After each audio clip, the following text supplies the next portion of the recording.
बिस्मिल्लाहिर्रहमानिर्रहीम। अस्सलाम वालेकुम। 20 दिसंबर का आगाज़ हो गया है बुध के दिन का, लेकिन बात करेंगे 19 दिसंबर मंगल के दिन की सूरत हाल क्या है। और ख़ास तौर पर मंगल से भी पीछे हम जाएंगे। 72 घंटे जो गुजरे 72 घंटे हैं उसमें लगता यूँ है कि मंजरनामा तब्दील हो रहा है और बाज़ाहिर ये लग रहा है कि हवाओं का रुख तब्दील हो रहा है। गो के ये हवाओं का रुख PTI के हक़ में तब्दील नहीं हो रहा, लेकिन सुपर लाडला सदा याफ्ता मुजरिम इश्तियारी फरारी मफरूर बगोड़ा जिसको लाया गया लंदन प्लान के तहत, जिसके सामने पूरा हमारा निज़ाम लेटा हुआ था, तो अब थोड़ा सी निज़ाम ने जो है वो अपना रुख बदला है और उठने की कोशिश की है उस लाडले के सामने से।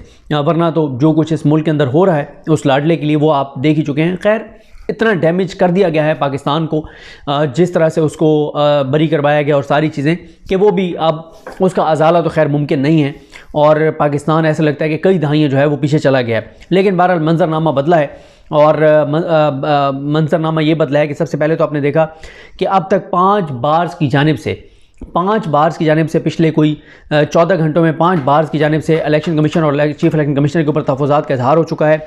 और उसमें सबसे पहले पाकिस्तान बार का आलमी आया, फिर सुप्रीम कोर्ट बार का आया, उसके बाद इन दो के बाद जो आया वो सिंध हाई कोर्ट बार का आया, पंजाब बार का आया, अब लाहौर बार का भी आ गया है। इन सब का जो है वो आ गया है, इन सब का जो अलामिया है वो आ गया तहफ़्फ़ुज़ात। अच्छा, इस पर मैं आपको ये भी बता दूं कि तहरीक इंसाफ इस वक्त इस हद तक पुरएतमाद है कि उनका गैर मुतवक्के जो है वो रद्द-ए-अमल सामने आया है।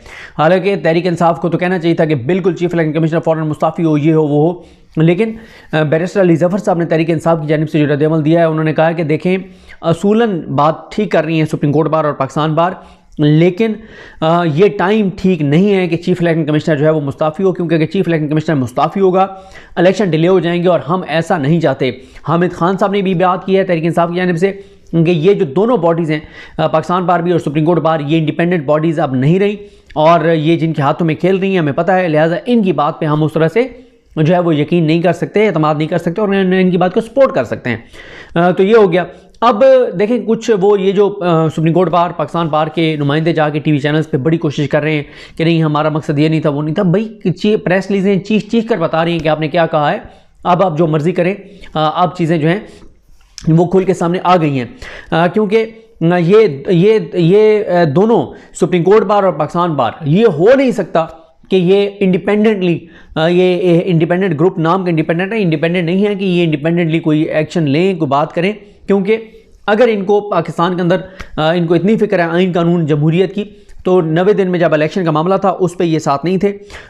जब पंजाब और KPK में इलेक्शन थे उसकी इन्होंने मुखालफत की, इन्होंने बंदियाल साहब की मुखालफत की, इन्होंने उन जजेस की मुखालफत की जो इलेक्शन कराना चाहते थे, और इन्होंने उस वक्त जस्टिस काजी फाइज इस ग्रुप को सपोर्ट किया, जो ग्रुप जो है वो टेक्निकल पॉइंट्स के ऊपर, जिन्होंने उमरता बंदियाल साहब की बकौल इश्तियाक खान साहब की, उन्होंने जिस तरह दुरुस्त कहा कि इन्होंने उमरता बंदियाल की पीठ में छुरा घोंपा और उसको काम नहीं करने दिया, और अब खुद आकर ये ग्रुप पूरा जो है काजी फाइज साहब का जो कर रहा है वो मुझे बताने की ज़रूरत नहीं है, पूरा पाकिस्तान देख रहा है। तो फिर 72 घंटों में आप देखें कि जरदारी साहब की लॉटरी निकलना शुरू हुई।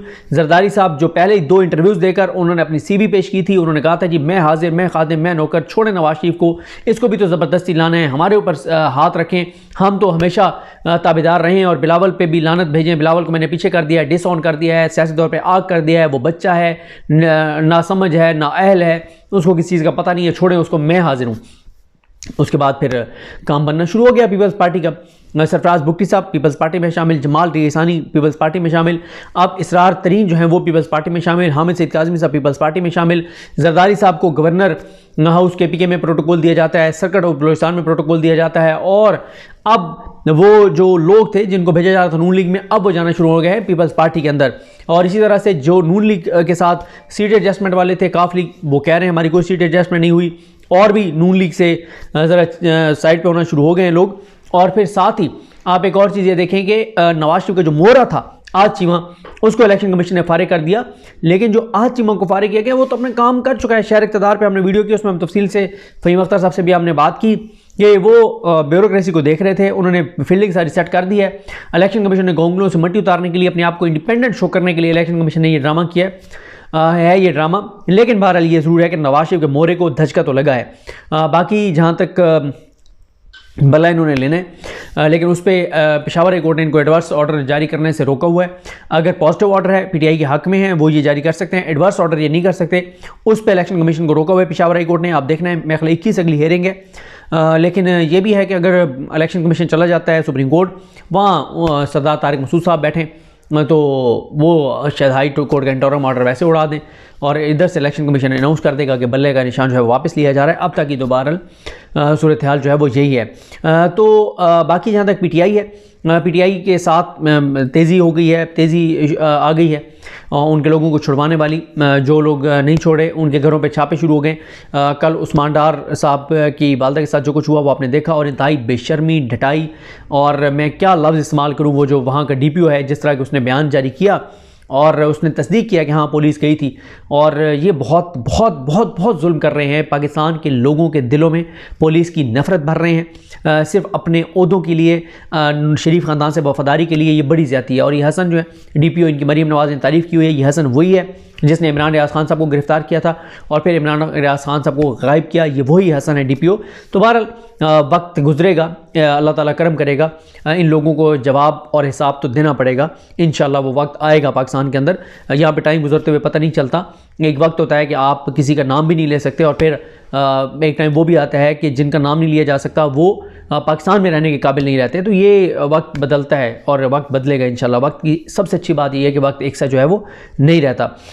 और इसी तरह पीटीआई के वो समीउल्लाह चौधरी हैं भावलपुर से, उनके घर पे छापा मारा गया।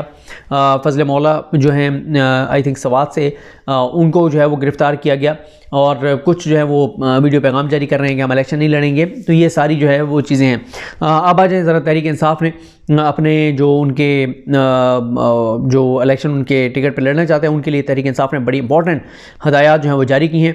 तहरीक इंसाफ की जानिब से ये अज़हर मिशवानी साहब ने ट्वीट भी किया हुआ है इसको कि 8 फरवरी के इंतखाबात के टिकट्स अगले 2 हफ्तों में फ़ाइनल होंगे।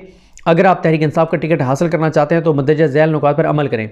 नंबर 1, 22 दिसंबर कागजात नामजदगी जमा करवाने की आखिरी तारीख है। इससे पहले फॉर्म ECP से हासिल करें और किसी माहिर वकील की खिदमात हासिल करके कागजात जमा करवाएं। याद रहे कि कागजात हासिल करने या जमा करवाने या स्क्रूटनी के लिए आपका अपना जाना ज़रूरी नहीं है। नंबर 2, आप कौमी असम्बली का इलेक्शन किसी भी सूबे से लड़ सकते हैं, अलबत्ता सूबाई असम्बली के हल्के में हिस्सा लेने के लिए आपका इसी सूबे का वोटर होना लाजमी है। नंबर 3, आपके तजवीज़ कुनिंदा और तायद कुनिंदा सबसे आम हैं, उनका मुतलका हल्के का वोटर होना ज़रूरी है। इस सिलसिले में आप ECP से उनका वोटर सर्टिफिकेट हासिल कर सकते हैं। और सबसे आम नुकता यह है कि जब तक आपके कागजात की स्क्रूटनी नहीं हो जाती, आपने हर सूरत अपने तजवीज़ कुनिंदा और तायद कुनिंदा की हिफाजत करनी है। अगर आपके हल्के के वकील हो तो सबसे ज़्यादा बेहतर है। नंबर 4, सिर्फ अपने नहीं, अपने साथ वफादार और मजबूत कवरिंग कैंडिडेट्स के कागजात भी इंतहाई एहतियात से जमा करवाएं ताकि किसी शरारत की सूरत में बैकअप जो है वो मौजूद हो। नंबर 5, चूँकि टिकट जमा करवाने की आखिरी तारीख 11 जनवरी है, इसलिए कागजात नामजदगी हासिल और जमा करते वक्त आपको ये बताने की हरकत ज़रूरत नहीं कि आपने किस जमात के टिकट पर इलेक्शन लड़ना है। नंबर 6, एसेट्स और कर्ज, ट्रैवलिंग रिकॉर्ड, टैक्स रिकॉर्ड वगैरह इंतहाई एहतियात से चेक करके कागजात जमा करवाएं ताकि कोई कमी ना रहे। नंबर 7, अगर आपको अपने ऊपर होने वाले नामालूम केसेस या टैक्स नोटिस वगैरह का पता नहीं तो इस हवाले से मुतलका हाई कोर्ट्स में रिट करें और इस रिट की कॉपी अपने कागजात के साथ लगाएं और साथ लिखना है कि मेरी तमाम मालूमात के मुताबिक बेस्ट ऑफ माई नॉलेज मुझ पर ये फ़लाँ केसेस हैं। नोट आगे लिखा गया कि इलेक्शन के तरीक़ाकार के माहिरीन और हल्के के अच्छे और तगड़े वकला को अपनी टीम्स में लाजमी उसका अपनी टीम का जुज़ बनाएं। ये है तहरीक इंसाफ का, तहरीक इंसाफ की जानिब से जो हदायत जो हैं वो जारी की गई हैं। अब आ जाएं एक और मामला जो इन्हीं 72 घंटों में से जुड़ा हुआ है। स्टॉक एक्सचेंज में एकदम गिरावट आना जो है वो शुरू हो गई है। स्टॉक एक्सचेंज जो है वो 3,500 पॉइंट्स तकरीबन 2 दिन में गिर चुकी है। और कल जो स्टॉक एक्सचेंज गिरी है उसका मैं आपको बता दूं कि कितनी गिरी है। 2371 पॉइंट्स सिर्फ कल स्टॉक एक्सचेंज गिरी है एक दिन में। और इससे पहले स्टॉक एक्सचेंज की तारीख में जो सबसे ज़्यादा गिरी है वो 2375 पॉइंट्स गिरी है। यानी आप अंदाज़ा लगाएं कि कितनी बड़ी गिरावट आई है स्टॉक एक्सचेंज में। और इस पे जो कामरान खान साहब हैं उन्होंने जो ट्वीट्स किए हैं ये उसी चीज़ का आप तसलसल देख रहे हैं ना पिछले 72 घंटे का, ये बार काउंसिल्स के बयानात और सारे। तो कामरान खान साहब कहते हैं कि इलेक्शन के मुतवालों को मुबारक हो, सुप्रीम कोर्ट को मुबारक हो। जिस दिन से इलेक्शन 8 फरवरी को पत्थर पर लकीर साबित करने के लिए सुप्रीम कोर्ट के इक़दाम सामने आए हैं, PSX इंडेक्स की तो जान निकल गई। जुमे को सुप्रीम कोर्ट की कार्रवाइयाँ हुई, पीर को इंडेक्स 950 पॉइंट्स नीचे आया। आज अब तक 1690 पॉइंट्स गिर चुकी है इलेक्शन, और ये 1690 उस वक्त था जब इमरान खान साहब ने ट्वीट किया था। टोटल जो है वो 2371 पॉइंट्स गिरी। इलेक्शन ऐलान के बाद 2 दिन में तकरीबन 2600 पॉइंट्स की गिरावट। खुदा के लिए गौर करें, ना आवाम को, ना मुईशत को, ना कारोबार को एक तरफा इलेक्शन झुर्लू वगैरह में कोई दिलचस्पी है। अवाम थर थर काँप रहे हैं और कि PDM हुकूमत जो है वापस आ रही है। तो अवाम इलेक्शन चाहती है, अवाम चाहती है इलेक्शन हो और अवाम अपने वोट का इस्तेमाल करे। बहरहाल ये 72 घंटे का मंजरनामा है। PTI इंतहाई पुरएतमाद है, वो कहती है कि यही रहे Sikandar Sultan Raja chief election commissioner, हम इसके होते हुए जीत कर दिखाएंगे। और तहरीक इंसाफ ने जीत कर दिखाया। और अब तहरीक इंसाफ कह रही है कि हमारा ये मुतालबा ज़रूर था कि ब्यूरोक्रेसी से नहीं, जुडिशरी से हो ROs, जिससे भी RO लेने हैं लें, लेकिन यह है कि सिकंदर सुल्तान राजा भी रहे, वो कहते हैं हम फिर भी इलेक्शन जीत कर दिखाएंगे। इतना बड़ा मार्जिन होगा और इतनी बड़ी तादाद में आवाम निकलेंगे कि धांधली मुमकिन नहीं होगी। ये सूरत हाल है और ये अपडेट्स हैं 19 दिसंबर तक की। बाकी लम्हा बलहमा बदलती सूरत हाल पर आपको बताते रहेंगे। मुझे अपनी दुआ में याद रखें। अलग हम सबका हमें नासरो। अल्लाह हाफ़िज़।